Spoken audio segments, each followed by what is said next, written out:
ജമാഅത്തെ ഇസ്ലാമിയുടെയും PDPയുടെയും പോലുള്ള സംഘടനകളുടെയൊക്കെ തന്നെ പിന്തുണ സ്വീകരിച്ചതുമായി ബന്ധപ്പെട്ടുള്ള ഒരു ലേഖനം വന്നിട്ടുണ്ടായിരുന്നു.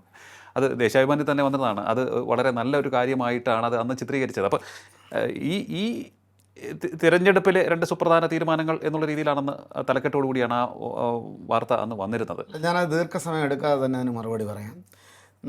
രാമജന്മഭൂമി ബാബറി മസ്ജിദ് പ്രശ്നവുമായി ബന്ധപ്പെട്ട് ഈ ബാബറി മസ്ജിദിൻ്റെ തകർച്ചയോടനുബന്ധിച്ച് അത് ഇന്ത്യൻ നാഷണൽ കോൺഗ്രസിൻ്റെ പൂർണ്ണമായിട്ടുള്ള അതിനകത്ത് പിന്തുണയെന്ന് ഞാൻ ആ വാക്ക് ഞാൻ ഉപയോഗിക്കാൻ തയ്യാറാകുന്നില്ല.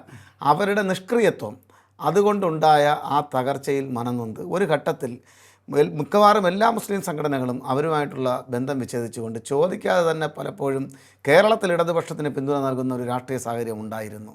അത് നമ്മൾ മറന്നുകൊണ്ട് മുന്നോട്ട് പോകരുത്.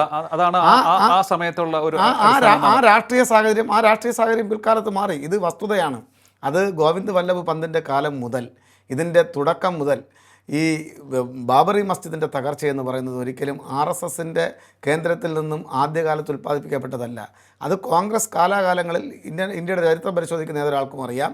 ഗോവിന്ദ് വല്ലഭ് പന്തിൻ്റെ കാലം മുതൽ ഇന്ത്യൻ നാഷണൽ കോൺഗ്രസ് ഇത് എടുത്തുപയോഗിച്ചിട്ടുണ്ട്. അതിൻ്റെ ഭാഗമായി നരസിംഹറാവുവിൻ്റെ കാലഘട്ടത്തിൽ അതിൻ്റെ മിനാരങ്ങൾ തകർന്നു വീഴുന്നു.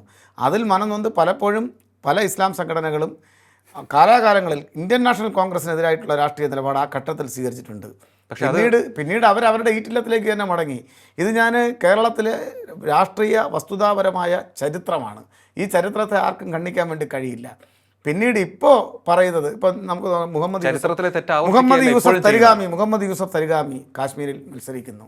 അദ്ദേഹത്തെ എതിർത്ത സ്ഥാനാർത്ഥി ആരാണ്? ജമാഅത്തെ ഇസ്ലാമിയുടെ സ്ഥാനാർത്ഥിയാണ്. ആ ജമാഅത്തെ ഇസ്ലാമിയുടെ സ്ഥാനാർത്ഥിക്ക് പൂർണ്ണ പിന്തുണ കൊടുത്തത് ആരാണ്? RSSും BJPയുമാണ്.